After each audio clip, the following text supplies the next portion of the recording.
स्वागत है दोस्तों आप सबका इस वीडियो में। इसमें हम जानने वाले हैं कि भारत की खोज के बारे में। भारत का इतिहास न जाने कितने रहस्यों से भरा है। वैसे तो भारत का इतिहास हजारों साल था। 1497 यूरोप के लोग भारत के खजानों की कहानियां सुनकर पागल हो चुके थे। लालों की वो महक जो कभी भारत से निकलकर अरब और यूरोप तक जा पहुंची थी, अब यूरोप सीधे भारत पहुंचना चाहता था। इस मिशन पर निकला एक नाम वास्को डी गामा। जहाँ तक सवाल है भारत का, तो इसके एक और हिमालय की ऐसी श्रृंखला जिसे उस दौर में पार करना असंभव था, और दूसरी ओर से भारत को समुद्र ने घेर रखा था।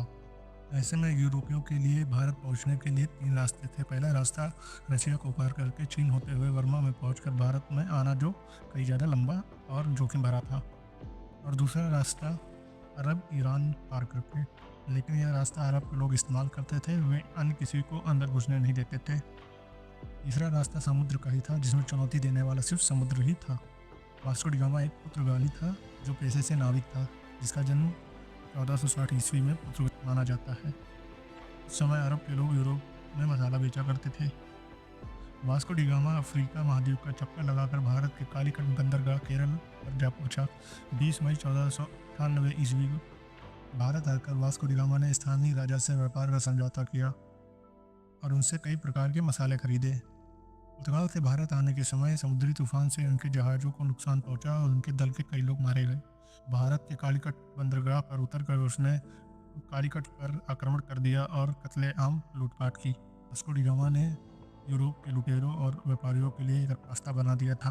इसके बाद भारत पर कब्जा जमाने के लिए यूरोप के कई व्यापारी और राज्यों ने कोशिश की, और उन्होंने केरल के कई राज्यों में धर्म बदलने में महत्वपूर्ण भूमिका निभाई। पुर्तगालियों की वजह से ब्रिटिश के लोग यहाँ आने लगे तथा 1615 ईस्वी में यह क्षेत्र ब्रिटिश अधिकार में आया। 1698 ईस्वी में यहाँ फ्रांसीसी बस्ती बसी। फ्रांस और ब्रिटेन के बीच युद्ध के काल में इस क्षेत्र की सत्ता बदलती रही। 1503 में पुर्तगाल लौट गए और 20 साल वह भारत में रहे। 14 मई 1524 को वास्को डी गामा की मृत्यु हो गई।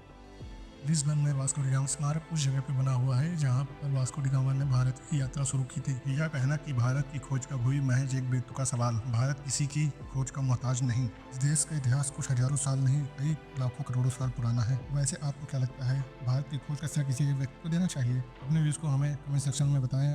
चैनल को सब्सक्राइब करें। मिलते हैं अगले वीडियो में। धन्यवाद।